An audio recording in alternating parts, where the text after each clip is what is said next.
Hey guys, how's it going? Hope you're doing well. My name is Crown, and today I'm going to read you some very interesting stories that I hope that you're gonna love. And now, without further ado, let's go!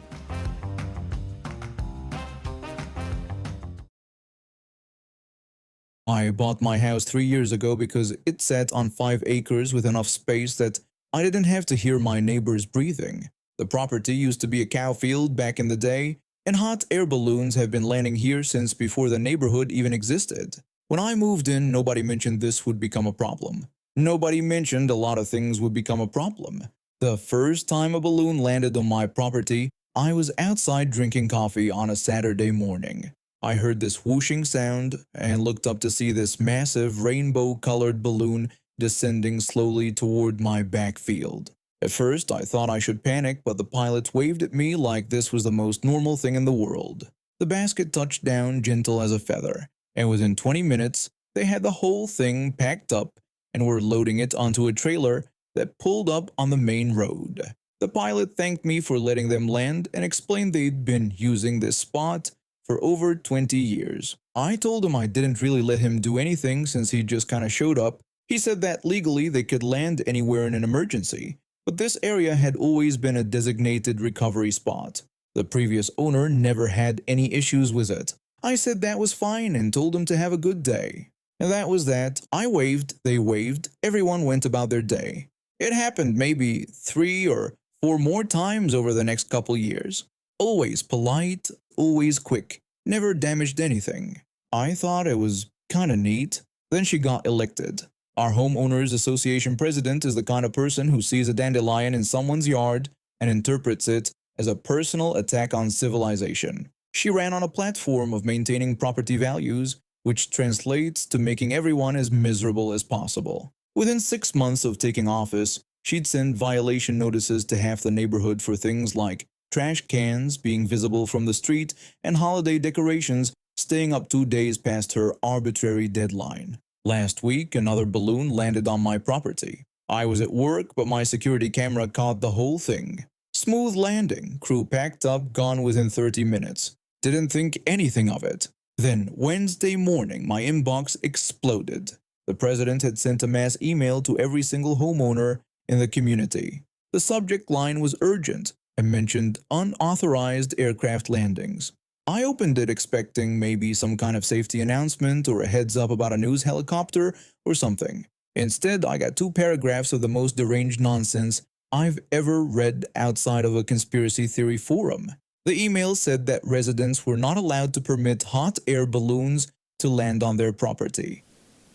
It said this was a safety hazard and a disruption to the peaceful enjoyment of the neighborhood. Then came the bomb. The email told residents to take steps to stop it from happening. I read it 3 times because I genuinely could not process what I was seeing. I called my neighbor who used to be a commercial pilot. I asked if he'd seen the email, and he said he was staring at it right then and wondering if he was having a stroke. I asked if the president could tell people to interfere with aircraft. He said absolutely not. He explained that messing with an aircraft landing was a federal felony. Anyone who did it would be looking at 16 years in prison, fines that would bankrupt their grandkids, and a criminal record that would make them unemployable for life. He emphasized that the Federal Aviation Administration did not mess around with this kind of thing. I asked if maybe she just didn't know any better and hadn't thought it through. He said it didn't matter whether she knew or not. She had just told 300 homeowners to commit a federal crime, in writing, with a timestamp. I spent the rest of the day doing research because I needed to make sure I wasn't losing my mind. Turns out homeowners associations have exactly 0 authority over airspace. None. The Federal Aviation Administration controls everything from ground level up, and they have federal jurisdiction that trumps every local ordinance, state law, and definitely every homeowners association rule ever written. These associations can barely enforce paint colors without someone suing them, but sure, let's regulate aviation. The next part made it even better. I found out from another board member that she sent this email without board approval. Just woke up, got mad about balloons, and fired off an unhinged directive to the entire community. Which means if someone follows her instructions, and interferes with a landing, the association's insurance probably won't cover it. Directors and officers' insurance typically doesn't cover criminal acts or willful misconduct. So let me get this straight. Our president potentially just exposed every homeowner in this association to massive liability because she personally dislikes seeing colorful balloons floating peacefully onto private property that's been a designated landing area for 2 decades. I forwarded the email to an attorney friend. He looked at it and said it was insane. He told me she needed to send a retraction immediately and probably resign. I asked what would happen if she didn't. He said then I'd be living in an association run by someone who thinks federal aviation law is a suggestion. He recommended I either start looking for a new place to live or get ready for the most expensive lawsuit I'd ever seen. I sent a polite email to the board asking for clarification on the legal basis for restricting aircraft landings. I got back a response that said they were looking into it, which I assume means they're panicking and calling their insurance company. Meanwhile, the neighborhood message board has turned into complete chaos. Half the people are arguing about property rights. The other half are suggesting ways to physically block balloons from landing, including nets, sprinklers, and one person seriously proposed paintball guns. I screenshot everything and sent it to the local balloon company with a heads up. They thanked me and mentioned they'd already contacted their legal team and the Federal Aviation Administration. Interfering with balloon landings has been an issue in other neighborhoods, and the federal government takes it extremely seriously. The president still hasn't sent a retraction. The email just sits there in everyone's inbox like a ticking time bomb, waiting for someone to take her seriously and ruin their entire life over a balloon. 2 days later, I got another email. This one was from the association's attorney. It was addressed to the entire board and accidentally copied to all residents. The lawyer was very clearly panicking. The message explained in excruciating detail why the president's email was legally problematic and strongly recommended an immediate retraction along with a formal apology. The lawyer also suggested the board consider whether the president should continue in her role, given that she'd potentially exposed the association to federal liability. The president responded to the entire email chain. She said she stood by her decision and that homeowners had a right to peaceful enjoyment of their property without aircraft disrupting their lives. She said if the board didn't support her, she'd find board members who would. The lawyer sent another email within 10 minutes. This one was much shorter. It said the association's insurance carrier had been notified and would not cover any liability arising from residents following the president's instructions. It also said the carrier was considering whether to drop coverage entirely if the email wasn't retracted within 24 hours. That finally got through to her. The retraction went out 6 hours later. It was the most half-hearted apology I've ever read. She claimed there had been a misunderstanding about the scope of homeowners association authority and that residents should disregard her previous email. She didn't say she was wrong. She didn't apologize. She just said to ignore what she'd told everyone to do. The balloon company sent me a thank you note along with a gift certificate for a free balloon ride. They said my heads up had probably prevented a serious incident and they appreciated someone in the neighborhood having common sense. The president resigned 3 weeks later after enough homeowners signed a petition demanding her removal. Telling people to commit federal crimes is bad for property values. I'm still here on my 5 acres. The balloons still land occasionally. I wave, they wave. Nobody goes to federal prison. Exactly how it should be. I grew up watching my sister talk her way out of trouble while I got stuck cleaning up whatever disaster she left behind. Our dad made sure of that. Every time she broke something or lied about where she'd been, he'd look at me and say the same thing. He'd tell me she was my sister and her trouble was my trouble. It didn't matter that I was only 2 years older, didn't matter that I had my own life to worry about. She was the baby, and babies needed protecting apparently. Even when the baby was 17 and sneaking out to parties with my expired learner's permit. The day I turned 18, I started planning my exit. Saved every dollar from my part-time job at the grocery store. Applied to colleges as far away as I could afford. When I finally moved into my dorm room 3 months later, I felt like I could breathe for the first time in years.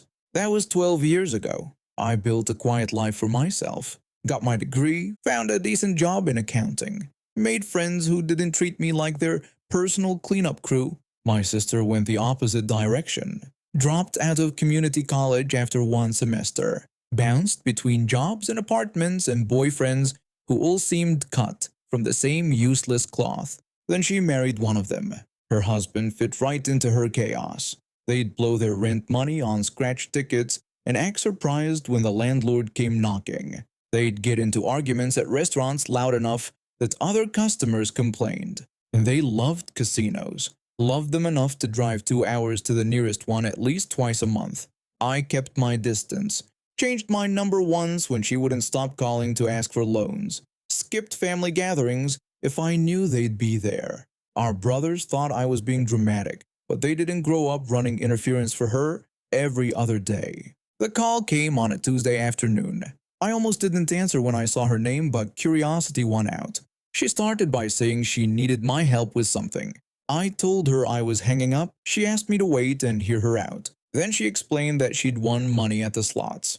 A lot of money. Enough to actually change things, she said. I told her good for her. She mentioned there was a problem. When she hit the jackpot, security came over to verify everything and she panicked. They asked for her ID and she said she didn't have it on her. Then they asked her name and she gave them mine. The words took a second to process. When they did, my stomach dropped. I asked her what she just said. She told me she knew how it sounded, but she could explain. There was this thing that happened last time they were there and the casino might have told them not to come back. So when she won, she just thought if she used a different name, things would work out. I asked her if she was out of her mind. She explained that the casino said they could only do the payout during business hours with proper ID. All I had to do was go there and claim it. She'd give me $5,000, maybe even $10,000, if it was as much as she thought it was. I told her no. She pushed back and said, I shouldn't be like this. It was easy money for literally just showing up. I said no again and told her to fix her own mess. Then I hung up, blocked her number. But that wasn't the end of it. My oldest brother called that night. Spent 20 minutes yelling about family loyalty and how I always thought I was better than everyone else. My other brother sent a string of texts calling me selfish. Even my dad left a voicemail saying I should reconsider, that my sister really needed this. They kept at it for 3 days. Calls, texts, messages on social media I barely used. All of them saying the same thing in different words. Why couldn't I just help her out this one time? Why did I always have to make things difficult? On the 4th day, I read through some responses on a forum where I'd vented about the situation. One comment stuck with me. It said that my sister giving them my name meant I was already involved. If she got a fake ID made with my information, I'd be on the hook for tax fraud even if I never touched the money. That thought sat in my brain like a rock.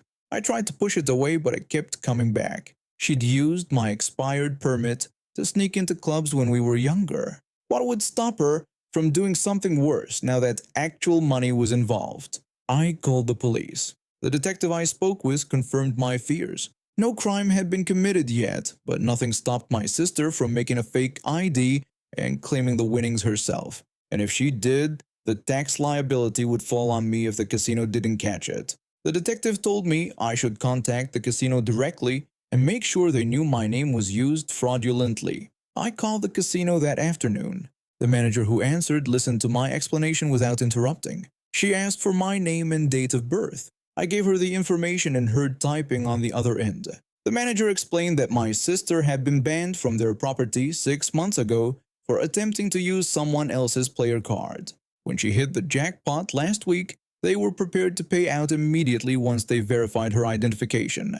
She claimed she forgot it and gave them my name instead. I asked what would happen now. The manager said the case was already flagged. They were automatically suspicious when winners said they forgot their ID, especially winners who'd been banned before. She told me my sister wouldn't be getting that money, and if she tried to come back there with any identification, real or fake, they'd be involving law enforcement. The relief hit me so hard I had to sit down. The manager told me I'd done the right thing calling them. If my sister had managed to get a convincing fake ID, this could have gotten very complicated for me. I thanked her and hung up. Then I sent a single text to my family group chat explaining what the casino told me, how she'd been banned, how she tried to use my name to get around it, how I'd nearly been stuck with tax fraud because of her scheming. Nobody responded. Not my brothers, not my dad, not even her. 3 weeks later, my oldest brother called to apologize. He said he didn't realize how serious the situation was. I accepted it but didn't pretend things were fine between us. My sister never reached out. Part of me figured she was off planning her next big score, and for once I knew for certain it wouldn't involve me. I grew up believing something was wrong with me, not because anyone said it out loud, but because of how my mom acted. She'd cancel plans with me to babysit my cousin. She'd miss my school events, but never missed his soccer games. When I got accepted into college, she barely looked up from her phone. When he graduated high school, she threw him a party that cost more than my entire tuition. My cousin and I were born 3 months apart. From the beginning, my mom treated him like he hung the moon. My aunt was her favorite person in the world, and by extension, her kids were too, especially him. He could do no wrong. Every achievement was celebrated, every mistake was excused. Meanwhile, I was just sort of there. I moved out at 21, got my own apartment across town, built a life that didn't revolve around being invisible. I worked 2 jobs to keep the place. It wasn't much, but it was mine. For the first time, I felt like I could breathe without someone comparing me to my perfect cousin. Then one afternoon, everything exploded. I was making coffee when someone knocked on my door. Not a friendly knock, a sharp official one. I opened it to find 2 police officers standing there with badges out. The first officer asked if I was the resident. I said yes and asked what was going on. The second officer said they were looking for someone who listed my address on their government identification. He said my cousin's full name and asked if he lived here. My stomach dropped. I said no, that he'd never lived here. The first officer asked if I was related to him. I said he was my cousin, but that I hadn't seen him in months. I asked why and what had happened. They didn't answer right away, just exchanged a look. Then the second officer explained that my cousin was under investigation for fraud and money laundering, a $10 million scheme where he sold the same apartment to multiple buyers using forged documents. My address was listed on his government ID, which made me a person of interest. I felt like I was going to pass out.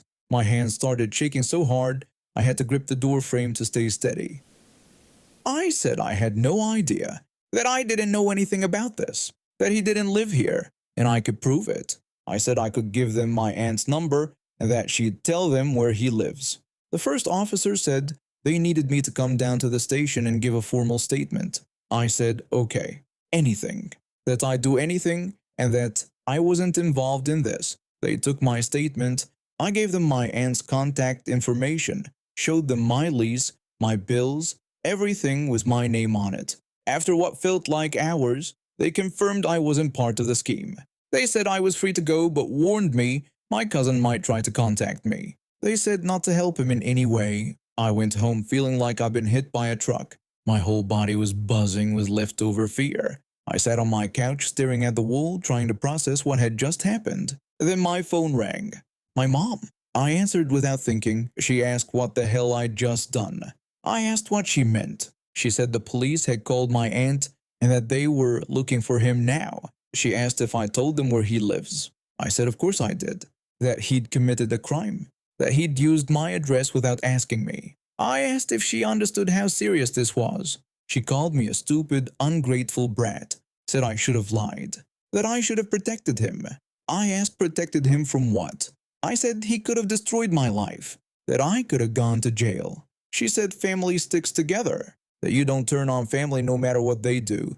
That I was supposed to lie to the police if it meant keeping him safe. I asked if she was insane. I said he's a criminal. That he's involved in a $10 million scam. She said she didn't care. That I betrayed them. That I was dead to her. She hung up. I sat there staring at my phone, shaking again. Then I blocked her number. I blocked my aunt's number. I blocked everyone in that family who had ever made me feel like garbage. Less than an hour later, someone started pounding on doors in my building. I heard shouting in the hallway. Then my neighbor knocked on my door looking panicked. She said there was a woman out here screaming about me, that she was banging on doors trying to find me, that she was saying I'd betrayed my family or something. My heart sank. I looked through the peephole. My mom was standing in the hallway yelling at another neighbor. She was asking where I was, saying she needed to talk to me, that I'd made a huge mistake and she needed to fix it. My neighbor said she needed to leave, that she was disturbing everyone. My mom said she wasn't leaving until she saw me, that I'd turned my cousin into the police, that I had no idea what I'd done. She kept screaming. She tried to push past someone into the lobby. She was completely unhinged. People were coming out of their apartments looking terrified. Someone called the police. When the officers arrived, she didn't stop. She kept ranting about how the police had no right to investigate her nephew, about how I betrayed the family, about how she was going to make me fix this. One officer said she needed to step back and calm down. She said she wasn't going anywhere, that I was in there and I needed to undo what I'd done. The officer said she was interfering in an active investigation, that she needed to leave now or she'd be arrested. She said they couldn't arrest her for protecting her family. The officer said to step back. She didn't. She shoved him, put her hands on an officer, and pushed him backward. That was it. They arrested her right there. Disorderly conduct, interfering with an investigation, assaulting an officer. I watched through the peephole as they cuffed her and walked her out. She was still screaming my name, still saying I was the one who caused all of this. And for the first time in my entire life, I felt relief. Not because she was arrested, but because finally the chaos landed on the people who created it, not on me. I didn't cause this. My cousin did. My mom enabled him. And now they were both facing what they brought on themselves. I closed the door, locked it, and sat down on my couch. My phone was silent. My apartment was quiet, and I was finally free. My friend and I had been talking about doing a girls' trip for months. We both worked full-time and barely had energy for anything after long weeks at the office. When she suggested we finally pull the trigger on a quick weekend out of town, I jumped at it. Nothing fancy, just some decent food, maybe a museum or two, and a break from our usual routine. She took the lead on planning. She found the Airbnb, made a list of restaurants she wanted to try, and even mapped out a walking tour of the downtown area. I was relieved, honestly. Planning stresses me out, and she seemed genuinely excited about the whole thing. I figured we'd split costs like we always did when we grabbed dinner or went to concerts together. The first sign something was off came before we even left town. We stopped for gas and coffee on the way out. She told me she thought she left her wallet at home. I asked if she was serious. She said yeah, but not to worry because she'd get me back. I covered the gas and the coffee. 15 minutes into a 2-hour drive. Not great, but mistakes happen. I shrugged it off. We got to the Airbnb around noon. The place was cute, small but clean, good location. Check-in was smooth until it came time to pay the remaining balance. The host wanted cash for a security deposit. She asked if I could cover it and promised to Venmo me that night. I asked if she still didn't have her wallet. She said she thought it was in her bag in the car and she'd grab it later. I handed over the cash, $80. I made a mental note to ask for it back that evening. We walked around the downtown area for a bit.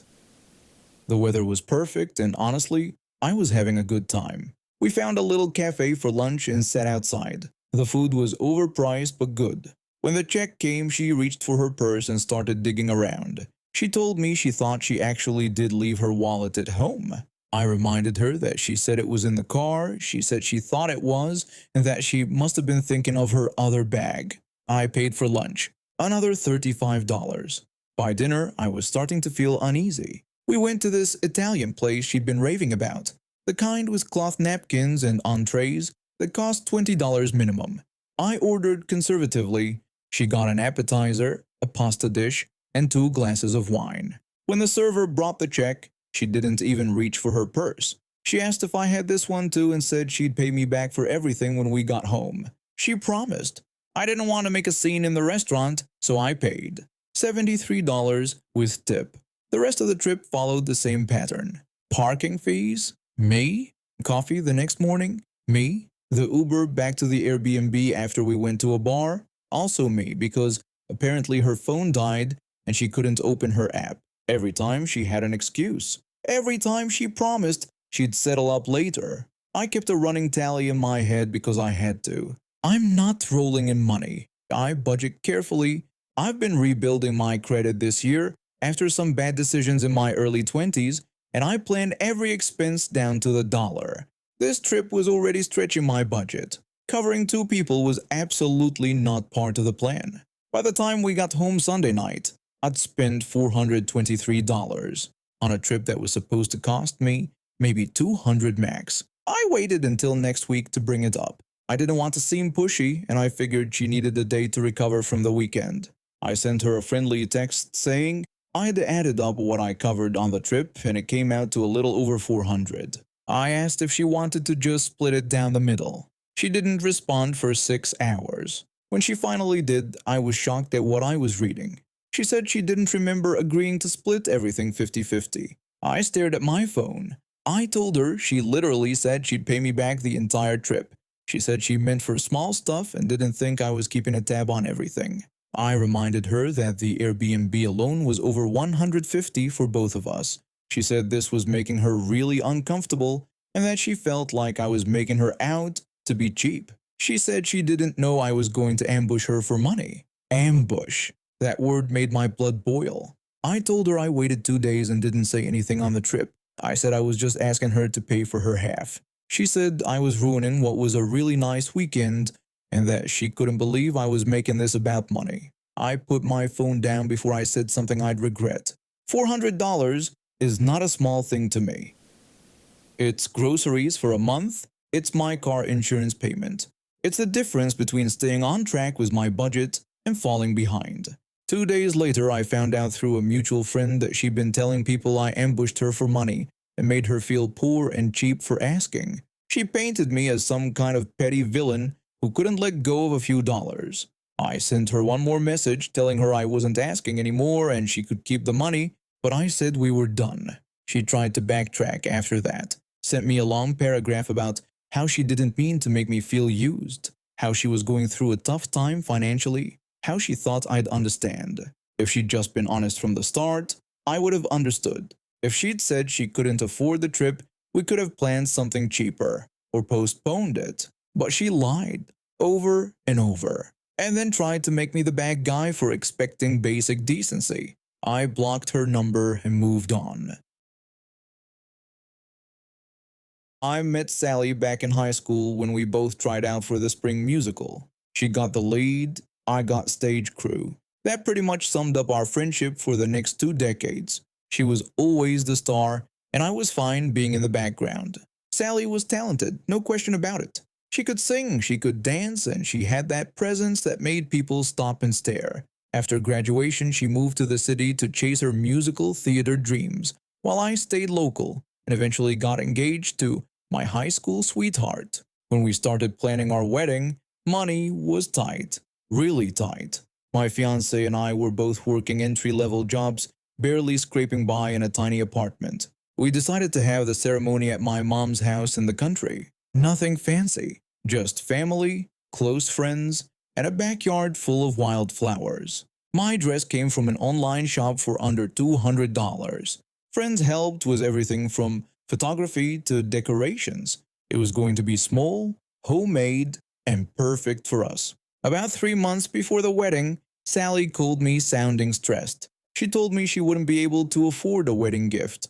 Work had been really slow, and she was barely making rent. She apologized over and over. I told her it was fine since a bunch of people were in the same situation.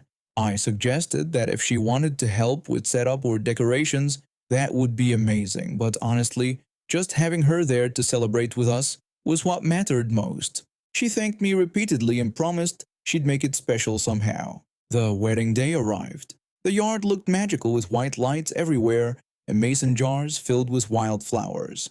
I was in my simple silk dress feeling more beautiful than I ever had. My bridesmaids wore whatever summer dresses they already owned. The whole vibe was casual, rustic, and intimate. Then Sally arrived. I heard the gasps before I saw her. She stepped out of her car wearing a floor-length gown covered in so many rhinestones it could probably be seen from space. The dress was bright emerald green and hugged every curve. Her hair, which she'd recently dyed fire engine red, was styled into this massive faux hawk, with what looked like 1,000 bobby pins holding it in place. She wore statement jewelry that sparkled in the sunlight, and her makeup looked professionally done, complete with dramatic winged eyeliner and false lashes. My maid of honor whispered that Sally seemed unaware this was a backyard wedding and not a red carpet event. Sally made her entrance like she was the main attraction. She posed for photos, laughed loudly, and kept touching her hair to make sure everyone noticed it. At one point during the reception, she cornered me near the cake table and asked if I loved her look. She went on about how it took her 3 days to plan and 4 hours to get ready that morning. She mentioned the dress alone cost $300. She explained she'd spent over $500 total on everything. But she figured you only get to go to your best friend's wedding once, so why not go all out? I wanted to say something. I wanted to point out that she'd just told me weeks ago she couldn't afford a gift, yet somehow found $500 for an outfit that was completely inappropriate for the setting. But it was my wedding day. I didn't want drama. So I smiled, nodded, and walked away to find my new husband. Over the years, Sally and I drifted apart. Different lives, different priorities. Then our mutual friend Emma got engaged. Emma was one of those genuinely kind people who'd been there for both Sally and me through everything. When she asked me to be a bridesmaid, I was honored. Sally was invited as a guest. Emma planned a bachelorette weekend at a cabin by a lake and a small wedding shower at a local restaurant where we just split the cost of brunch. Last week, our group chat lit up with messages about these events. Then Sally's message came through saying she couldn't make the bachelorette or shower. She blamed broke girl problems, but she'd definitely be at the wedding. Someone asked if she needed help with transportation or accommodations. Sally replied quickly saying it wasn't that at all. She just needed to save money for her wedding look. She had appointments scheduled for hair, nails, spray tan, and a facial. Plus, she needed to shop for the perfect outfit. These things weren't cheap. I stared at my phone in disbelief. It was happening again. I called her. I told her we needed to talk about her message in the group chat. I pointed out that she was skipping free events with Emma because she was spending money on spa treatments and shopping for herself. She said she just wanted to look good for the wedding. I reminded her that Emma didn't care how she looked. Emma cared about having her friends there to celebrate with her. There was silence on the other end. I continued, pointing out this was exactly what she did at my wedding. She'd said she had no money for a gift but showed up in an outfit that cost over $500. She responded by saying she couldn't believe I was still hung up on that. She asked if I was jealous or something. I told her I wasn't jealous. I was disappointed. We were almost 40 years old. These events weren't about her and how hot she looked. They were about showing up for friends. Her voice got quieter. She said I didn't understand Derek was going to be there. Her ex-boyfriend from years ago, who'd recently married someone new and had a baby together. Sally explained that these events were hard for her. Seeing him with his new wife, dressing up was the only way she felt like she could compete, like she mattered. My anger deflated a little. I told her she did matter, but not because of how she looked. She mattered because she was talented and funny, and she'd been Emma's friend for 20 years. She said that was easy for me to say since I got married and moved on. She was still stuck trying to prove something. I told her that if she wanted to prove anything, she should prove she was a good friend. Show up to the shower. Be present. That was what mattered. Sally hung up without responding. 2 days later, Emma called me in tears. Sally had sent her a private message announcing she wouldn't be attending the wedding at all. Sally claimed the whole situation had become too stressful and she needed to focus on her mental health. Emma was devastated. I felt guilty immediately. Maybe I pushed too hard. I told Emma I'd try to reach out and smooth things over. I texted Sally asking if we could talk. She didn't respond for 3 days. When she finally did, she sent a long message explaining that she was tired of being judged for caring about her appearance. She felt attacked for something that made her feel confident. She ended the message by saying she thought it was best if we took some space from each other. The wedding shower and bachelorette weekend happened without Sally. Emma tried to hide her disappointment, but I could see it. The week of the wedding arrived. Sally responded to the final head count saying she'd be there after all. She added that she hoped there were no hard feelings. The wedding day came. The ceremony was beautiful. Then, during the cocktail hour, Sally made her entrance. She wore a dress that can only be described as bridal adjacent. It was white, cream technically, but white enough that several guests did a double take. The dress was covered in lace and crystals, with a dramatic train that swept behind her. Her hair was styled in an elaborate updo with flowers woven throughout. Her makeup was once again professionally done. Emma saw her and her face fell. Just for a second, but I caught it. Sally hugged her and gushed about how beautiful everything was. She didn't apologize for missing the other events. She didn't acknowledge the outfit. Derek was there with his wife and baby. I watched Sally position herself near them multiple times throughout the reception. She'd laugh loudly, toss her hair, pose for photos, always making sure she was in Derek's line of sight. Later in the evening, Emma pulled me aside near the bathrooms. Her eyes were a little watery. She said she was happy, truly, but she was also hurt. She couldn't understand why Sally had made everything so difficult.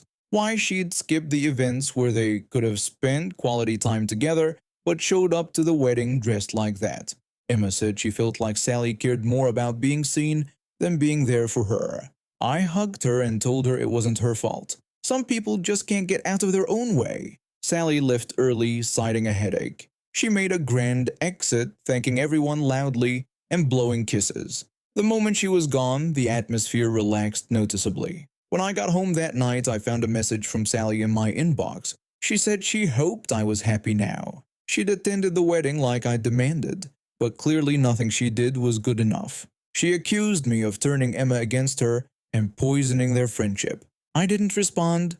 There was nothing left to say. Sally was going to keep being Sally. She'd keep showing up to events dressed inappropriately, keep making everything about her, keep wondering why her friendships fell apart, while refusing to look at her own behavior. Emma sent me a thank you card a few weeks later for being her bridesmaid. In it, she mentioned that she was taking a break from talking to Sally. She said she needed friends who showed up, not just for the Instagram moments, but for the real stuff. I kept that card on my fridge for months. Sometimes I'd look at it and wonder if I'd done the right thing by confronting Sally. Maybe I should have stayed quiet. But then I'd remember Sally showing up at my wedding in that ridiculous outfit after claiming she had no money. I'd remember her skipping Emma's bachelorette party to get a spray tan. And I'd realize that someone needed to say something eventually. If being that person made me the bad guy in Sally's story, I could live with that. And now we have reached the end of today's stories. Thank you for watching, and see you next time.